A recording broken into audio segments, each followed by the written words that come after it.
Pagkatapos ng 3 araw ay mag-isang hinihintay ni Angela si Lucas sa isang restaurant. Tumawag ito at sinabing may impormasyon itong nakalap tungkol kay Justin. Hindi naman siya naghintay ng matagal. Maya-maya ay dumating na rin ang binata at agad na upo nang makita ang kinaroroonan niya. Anong balita mo? Sandali lang, Angela. Let me catch my breath first, okay? I'm sorry. Binuksan ng binata ang menu na inilatag ng waiter. O-order ka pa? She asked. I'm hungry. I only had a sandwich for lunch. Napakagat ng labi si Angela. Ayaw na niya itong makasama ng matagal. Natatakot na siya sa hindi magandang sensasyon na nararamdaman niya sa tuwing maririnig o makikita ito. Alam niyang nagbabalik na naman ang damdamin niyang pilit na inalis sa pagdaan ng panahon. Anong gusto mo? A grilled cheese sandwich will do. Anong pihit na sagot niya? I'd like a porter steak, large, with all the side dishes. Saka extra sauce ha? Caesar salad and red wine. I'll have a strawberry cheesecake for dessert and an espresso later. Will that be all for the miss? Anang waiter. Tiningnan siya ni Lucas. Cancel her order and give her the same with what I ordered. Less the extras. Lucas, and a medium porter steak at that. Dagling tumalima ang waiter saka iniwan sila. Hindi ko kayang ubusin yon. You need to add weight. Look at you, ang payat-payat mo na. Ganito naman talaga ang katawan ko ah. No, it's not. Ngumiti si Lucas. Iba ang naiisip. Agad siyang pinamulahan ng muka. Anyway, about that news. Wala si Leia rito. Leia? Yung anak ni Congressman. Nasa Australia siya. She's visiting her sister who just gave birth. Sinong naiwan kay Justin? Yung yaya. Alam ko ay susunod din ng mga bata. Aalis si Justin? Kumunot ang noo niya. Yes. Alam mo ba kung kailan sila uuwi? No. Iling nito. But the kid will probably be away for a week. You seem to know a lot about them. It's my business to know these people. In the meantime, I'm advising you to relax a little. Your mother is in good hands. I bet ngayon ka lang makakatikim ng katahimikan for a long time. So why don't you sit back and enjoy life? Napangiti na lamang siya sa sinabi nito. Paano siya makakapag-relax kung ganitong pinupuno nito ang kanyang isip at damdamin? Hindi naman nagtagal at dumating ang in-order nila. Nang ilapag ang mga yon ay noon lamang niya na-realize kung gaano na siya kagutom. Let's eat. The steak here is okay? Hindi na siya umimik. Nang matikman ang unang hiwa ng malambot na karne, ay hindi siya makatanggi sa sinabi nitong masarap ang steak. Nang matapos silang kumain ay napangiti si Lucas. Very good. Naubos mong lahat. The food was delicious. Isinubo niya ang huling piraso ng cheesecake. No wonder dinadayo ang lugar na ito. Nagkwentuhan pa sila hanggang tawagin na nito ang waiter upang bayaran ang kanilang kinain. Tiningnan niya si Lucas. I enjoyed dinner. Thank you. Why are you thanking me? Hindi pa tayo tapos, Angela. May alam akong magandang jazz bar sa Adriatico. Isn't that your favorite? Oh no, iling niya. I can't possibly go with you. Why? It's not proper. Hindi niya malaman kung saan titingin. Are you afraid? Afraid? Bakit naman ako matatakot? Afraid that you might fall in love with me all over again. Of course not, Lucas. Alam mo kung bakit ako lumapit sa'yo. I just want your help about Justin. Then come with me. Let's enjoy ourselves. Well, hindi niya alam kung bakit siya sinusubukan ni Lucas. Wala naman itong makukuha sa kanya. Alam din niyang sa kanyang puso ay nais niyang sumama rito. Ngunit paano kung tuluyang muling mahulog ang loob niya at mabuksan ang ipininid niyang pinto para rito? Baka magalit ang nobya mo. Si Attorney Harleen Perez. She's a very understanding woman. She knows her place in my heart. Parang tinusok ang dibdib niya sa sinabi nito. Sige, Friday naman at wala akong pasok bukas. That's my girl. Napangiti ito. Napahugot lang siya ng malalim na hininga. Ano ba tong napasukan niya? I'm sorry kung hindi tayo gaano nagkikita this past few days, Lucas. Imagine we're in the same office but we hardly see each other. Kinabukasan ay nagpunta si Lucas sa condominium unit ni Harleen. Binisita niya ito, dala na rin ang konsensya. You seem very busy. I am. The custody case with Butch is turning out to be a messy one. His wife is demanding more support money for the children, kaya nagdagdag na naman ng isa pang kaso. Ganun ba? Yes. What brought you here? Well, naalala ko lang na may girlfriend ako, who seems to be very busy as much as I am, na hindi ko napapamper last few weeks. Hindi na niya idinagdag na nakalimutan na niya ang tungkol dito, kung hindi lamang ito ipinaalala ni Angela sa kanya ng nagdaang gabi. I'm flattered. Saka tumawag sa office ko yung designer mo. Kailan daw ba natin itutuloy yung appointment natin para sa mga damit sa kasal? Oh, I've forgotten about that. Sinapo nito ang ulo. I'll call him first day on Monday and inform him na medyo madedelay. Do that. Anyway, I came by to invite you for a dinner. Or if you'd like to go out. Hindi ako pwede, Lucas. Tinatapos ko yung ginagawa ko and I simply can't. Do you want me to stay here so I can give you some advice while working? No, I'm perfectly capable of it. Thank you. Hindi nakasagot si Lucas. I mean, it's nothing I can't handle. Marami lang talagang paperworks. You want me to leave? Well, I won't bother you any longer. Lucas, are you mad? No, I'm not. Ngumiti siya. I'll see you at the office. Okay. Hinalikan niya ito sa noo at nagpaalam. Paglabas ni Lucas sa unit ni Harleen ay kumunot ang noo niya dahil hindi niya gustong nararamdamang pagpapasalamat sa dibdib. Dahil hindi na niya kailangang obligahin ang sarili na magtagal pa sa piling ng nobya. Nakaramdam siya ng iritasyon. Hindi dapat ganito ang kanyang nararamdaman. Pero mula nang bumalik si Angela sa kanyang buhay. Tiningnan niya ang kanyang relo. 7:00 pa lamang ng gabi. Kung gugustuhin niya ay may 3 party pa na naghihintay sa kanya sa iba't ibang lugar.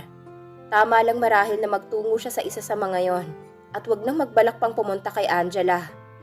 Sir, saan po tayo? Hindi niya malaman kung anong isasagot sa kanyang driver. Masyado na siyang napapalapit kay Angela. Hindi yun tama.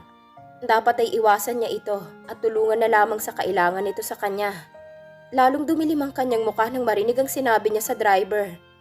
Kina Angela, sa Fairview. Nag-iisa si Angela sa bahay. Hindi na muna pumapasok si Aling Elena dahil wala ang kanyang ina, na hindi pa maaaring dalawin sa klinika, at day off naman ang katulong nito. Nagpapahinga siya nang marinig ang buzzer sa labas. Tinatamad na tumayo siya, at sa pag-aakalang kapitbahay lamang ay hindi na siya nag-ayos, at lumabas na suot ang lumang duster. Hi, Angela. Nakangiti ang kumaway pang si Lucas. Lucas? Tumangu-tangu ito at napilitan siya na papasukin ito. Anong ginagawa mo rito? Visiting you. Pumasok ang binata sa gate at nagtuloy-tuloy sa loob. Nice. It's Sunday. Aren't you supposed to be resting? Wala si na Itay. Nasa probinsya. Wala akong kasama sa bahay at naisip ko na puntahan ka na lang. Lucas, are you busy? Hindi naman. Nagpapahinga lang ako. Nadinibago kasi ako nawala si Mama. How is she? Dinidetoxify pa at hindi pa pwedeng dalawin. At least you can have some time for yourself. Oo nga. Yayayain sana kitang lumabas. Ngayon? Oo. Saan? Kahit saan. Nakangiti ito at punong-puno ng antisipasyon ng tinig na hindi nakuhang tumanggi ni Angela. Hindi mo ba ako pinagsasawaang kasama, Lucas? Tukso niya. Not yet. Gusto mo ba? I'm just kidding. Ikaw ang lumayo noon, hindi ba? That was a long time ago. Was it? Humarap ito sa kanya. Hindi siya halos makahinga. Did the feelings change, Angela? I'm wondering because up until now, you're still alone and hinawakan itong balikat niya. Lonely. Lucas, no. No? Dahan-dahang umakyat ang kamay nito at sinapong mukha niya. Her lips are still as full. Hindi siya nakaimik. Nalalambot siya at hindi makapagsalita. Mabilis ang tibok ng puso niya. At nang inilapit nitong mukha sa kanya ay tuluyan na siyang napapikit. Hindi niya malaman kung gaano sila katagal sa ganoong ayos. Ngunit hindi dumampi ang halik na hinihintay niya. I think it's better for you to prepare. Napadilat siya nang unti-unting lumuwag ang pagkakahawak ni Lucas sa kanya. Sige. Nangangatog pa siya at nagmamadaling pumasok sa kanyang silid upang itago ang pagkapahiya. Isang kalabit lang. Yun lang ang kailangan para malaman niya kung gaano siya kahina pagdating kay Lucas. Napaupo siya sa kama. Mahal na mahal pa rin niya si Lucas hanggang ngayon. Angela, are you through? Mula sa labas ay narinig niya ang katok ng lalaki. Yes, coming. Mrs. Enriquez will see you now. Thank you. Tumayo si Lucas mula sa sopa na kinauupuan at sumunod sa mayordomo ng malaking bahay na yon sa Cubao. Humantong sila sa isang opisina. Good morning, Lucas. What can I do for you? Matagal na niyang kakilala ang kaharap. Hindi na nga lang niya sinabi kay Angela na matagal na rin niyang nakikita ang batang itinuturo nitong anak nila. Actually, this is a very personal visit, Leia. I hope you won't get offended if I'm going to ask you a lot of things. Nawala ang ngiti nito. About what? About Justin. What about him? May suspetsya agad sa tinig nito. Well, ipinaliwanag niyang mga nangyari tungkol sa bata. So you see, this is really personal. Justin is allegedly my child. I won't deny it. Tikang ang pangalan ng hilot na nagbigay sa amin kay Justin. Siya rin na nagbigay sa amin ng dalawa pa naming ampon. But I assure you, hindi ikaw at ang dati mong girlfriend ang mga magulang ni Justin. How can you be so sure? Nang dumating noon si Tikang, dala na niya si Justin. Sinabi niya sa akin na ang unang batang dadalhin sana niya ay namatay. Naghanap pa siya ng ipapalit at nakuha niya si Justin sa ina nitong GRO. Nabuntis yung babae ng isang Amerikano. At nagpapahanap ng mapagbibigyan sa bata. Eksakto namang nanganak ang girlfriend mo. But unfortunately, namatay ang bata. Kaya itong anak ng GRO ang nakuha ko. You mean, nakausap mo pa ang ina ng bata? At binayaran pa namin para pumirma siya. Labas pa roon sa unang ibinayad namin ang ibigay niya si Justin. So you see, hindi maaaring sa inyo ang bata. Namatay ang anak mo, Lucas. I'm sorry about that. But you must accept the fact. Hawak ko ang original na birth certificate ni Justin. And ang adoption papers. And anytime I would choose to, maipapaharap ko ang tunay niyang ina para iharap sa husgado para mapatunayang anak niya si Justin at ipinaampon sa amin. Pumikit si Lucas, hindi malaman kung matutuwa o malulungkot sa sinabi ni Leia. I'm so sorry. I'm sorry too, for bargaining on you like this. Hindi ko maaalis sa'yo yon. I hope you're not mad. I'm not. Nagpaalam na siya at kunot ang noong lumabas. Hindi niya isinama si Angela dahil nais niyang makausap muna ng masinsinan si Leia bago siya magdesisyon kung may kaso ba sila o wala. Ngayong napatunayan niya na nawala, bantulot siya na sabihin yon sa dalaga. Totoo, naramdaman niya noon na wala ng puwang sa puso niya si Angela. Ngunit isang kita lamang niya rito ay parang kutsilyong buhangin na gumuho ang lahat ng kanyang itinayong bakod ng galit sa kanyang dibdib para rito. At nang malaman pa niyang mga pinagdaanan nito para sa kanya, na ganoon na lamang ang pagpupursige nitong makuha ang anak nila at ang pag-iwas nito sa kanya. Ngunit hindi nga ba kaya lamang ito nakipagkita sa kanya pagkatapos ng maraming taon ay dahil kailangan nito ang tulong niya? Kung hindi pa nito nalaman ng tungkol kay Justin ay hindi ito magpapakita sa kanya. At ang mga ikinikilos ni Angela, parang nais na niyang maniwala na may puwang pa rin siya sa puso nito.